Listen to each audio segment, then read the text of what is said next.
What was it like writing a character who has so much to learn and has to go such a long way? It was really enjoyable. I think I really enjoyed spending kind of so much time like inside Valeria's head and so much time with her. And I thought, yeah, I really liked the fact that she'd made a kind of a decision many, many years ago that at the time seemed like the absolutely best possible thing she could do for herself. And something just unexpected happens in their life that completely flips everything on its head. Yeah, kind of speaks to the power of love. Indeed, yes. So let's move over to your romance for a minute, and tell us about Ronnie and Peyton and how they fall in love. What is it that that attracts them? Because I think we saw a great example of what they're up against. Yes. In the reading. But for the romance lovers out there, tell us what it is that they find attractive in each other. I think how they appeal to each other, I think, is their own sense of adventure, their own fearlessness, their own independence, competitiveness, kindred spirits, if you will, to use a phrase that's from a ghost show. What prompted you to write that kind of structure? And is it, I mean, do you love it, or is it sometimes frustrating trying to get like a complete story into a set word count? Well, to say for Jade, I love it because it just leads itself to episodic. So I can put out these episodes basically, or in each novella that covers a certain storyline, a certain plot, but at the same time is slowly moving Jade's storyline along across each of the books. And it's a lot of fun to write because it's quick. Yeah, you know, you still have to do the same level of background work, and I'm a plot fiend, so I've got to plot myself into a stupor. It all has to still happen, but then I can really move the story fast because I only have so many words to do it. So it's really fun and really fast. I always find it interesting, like the differences between what people say they want and then what they like to read about. And everyone that I talk to says that they like would never want a friends with benefits arrangement in their own lives. They're like, pro love, pro relationship, can't do casual, but it's super, super popular in novels. So I'd love to hear your thoughts. Why do you think it's so popular in books? And do you have any friends who find it popular in their own lives, or is it just me? I have a lot of parent friends, so like their fantasies are very different. It's not going to be happening. It's not going to be, friends with benefits is not going to be a thing that they talk about. It's more like, swapping or something like that. It would be more like, vacations and stuff like that. Oh my goodness, Grumpy McGrumpy Pants?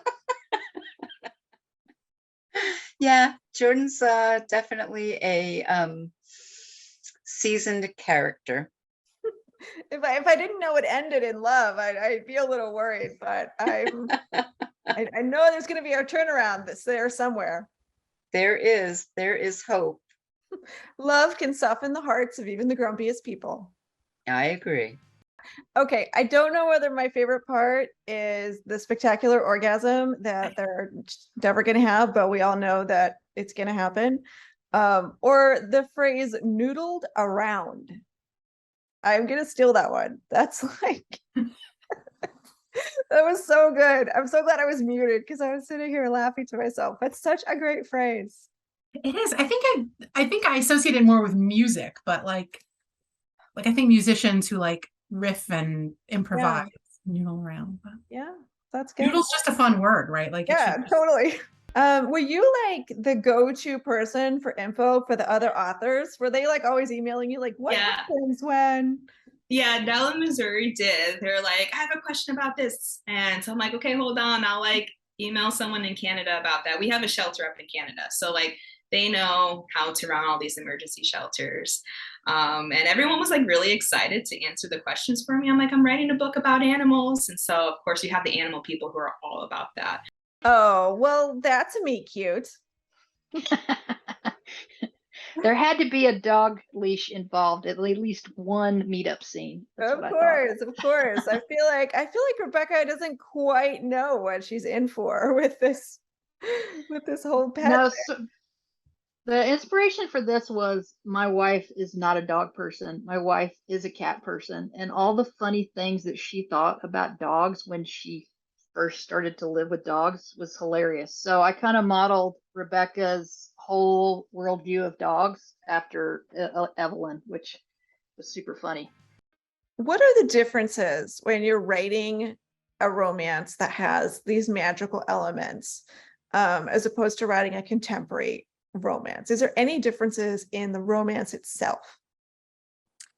I think when doing romance, fantasy, or science fiction, I guess this might hold true for thrillers and stuff as well.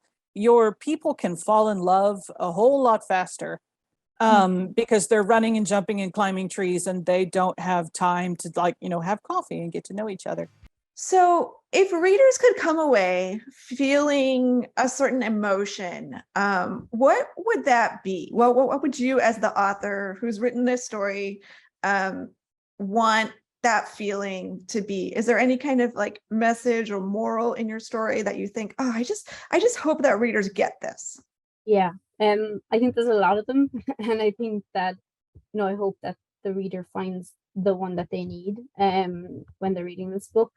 The main ones for me, I guess, throughout was that, blood doesn't make family. And that's an important thing for me. And for, what I wanted to show in the book is that there are lots of different ways to make a family.